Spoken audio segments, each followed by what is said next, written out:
गजाननं भूतगणाधिसेवितं कपित्थजम्बूफलचारभक्षणम् उमासुतं शोकविनाशकारकम् नमामि विघ्नेश्वरपादपङ्कजम्।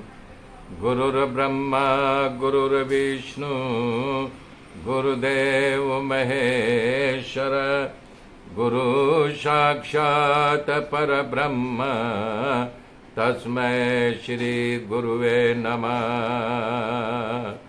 तस्मै श्री गुरुवे नमः। या कुन्देन्दु तुषारहार धवला या शुभ्रवस्त्रावृता या वीणावरदण्डमण्डितकरा या श्वेतपद्मासना या ब्रह्मच्युतशङ्कर पवित्रभिर्देवैः सदा वन्दिता। सा मां पातु सरस्वती भगवती निःशेषजाड्यापः। हरिः हरिः ओम्। हरे राम राम राम हरे हरे। हरे कृष्ण कृष्ण कृष्ण हरे हरे।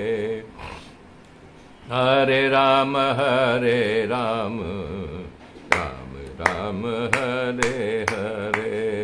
हरे कृष्ण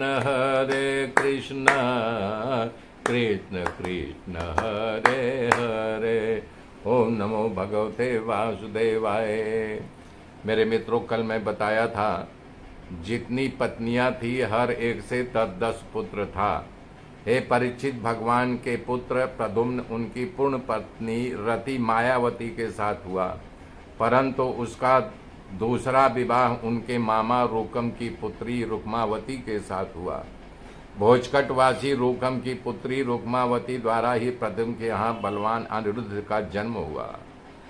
भगवान सुखदेव जी को वचन के सुनकर के राजा परीक्षित ने कहा कि हे प्रभु, भगवान श्री कृष्ण का साला और रुक्मणी का भाई रूकम तो भगवान का बड़ा विरोधी था और भगवान के साथ बदला लेने के लिए उत्सुक था। ऐसी स्थिति में अपनी कन्या रुक्मावती को अपने शत्रु कृष्ण के पुत्र प्रद्युम्न के साथ किस तरह से विवाह कर दिया,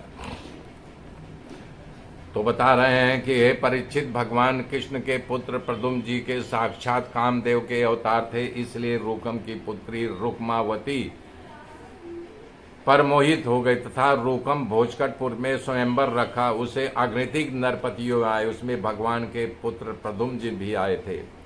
रुक्मावती ने प्रद्युम्न के गले में बरमाला पहना दिया। तब वहां उपस्थित सभी राजाओं ने विरोध किया, परंतु सबके सामने प्रद्युम्न जी बलपूर्वक रुक्मावती का हरण किया। उसके बाद अपनी बहन रुक्मणी को खुश करने के लिए रूकम के साथ लग्न विधि कराकर अपनी कन्या रुक्मती का विवाह प्रद्युम्न के साथ किया।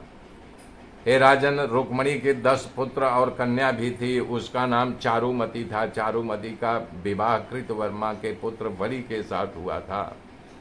सुखदेव जी कहते हैं कि हे राजन, रूकम भगवान के साथ बैर तो था ही, फिर भी बहन के खातिर अपनी पौत्री रोचना का लग्न भगवान श्री कृष्ण के पौत्र अपनी दोहित्री अनुसित के साथ किया। अनुरुद्ध के साथ उसका विवाह हुआ। सुखदेव जी कहते हैं, हे राजन, ये विवाह धर्म के अनुरूप न था, फिर भी स्नेह पाश में बंध करके रुक्मिणी अपनी पौत्री अनिरुद्ध के साथ विवाह किया था।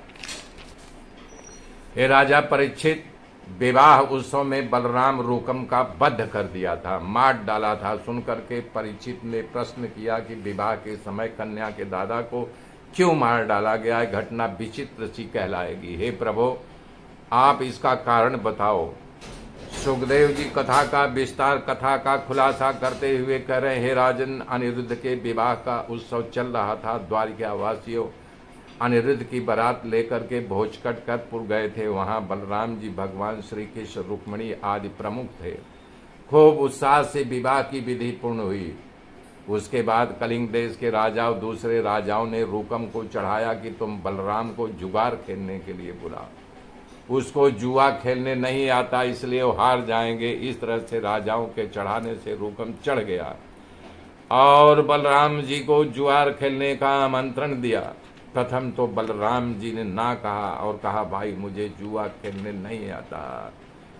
तब सभी राजाओं ने आग्रह किया, कहीं बड़ा हार जीत करनी है, ये तो लग्न प्रसंग में थोड़ा आनंद के लिए खेला जा रहा है। बलराम जी तैयार हो गए। रूकम बलराम पासा फेंकने लगे। चारों ओर से घमंडी राजाओं बलराम जी का मजाक उड़ाने लगे। पहले तो बलराम जी ने 100 सोना मोहर दांव पर लगाया, जिसे पासा फेंक करके रूकम ले गया। दूसरी बार 100 सोना मोहर रूकम ने लगाया। तब सभी राजाओं ने कहा कि फिर तुम जीत गए। बलराम जी को 1 लाख सोना मोहर दांव पर लगाया और जीत गए। तब सभी राजाओं ने रूकम से कहा कि मेरी जीत हुई, मेरी जीत हुई। तब बलराम जी कहा, यह तेरी जीत हुई तो तुम ले जाओ।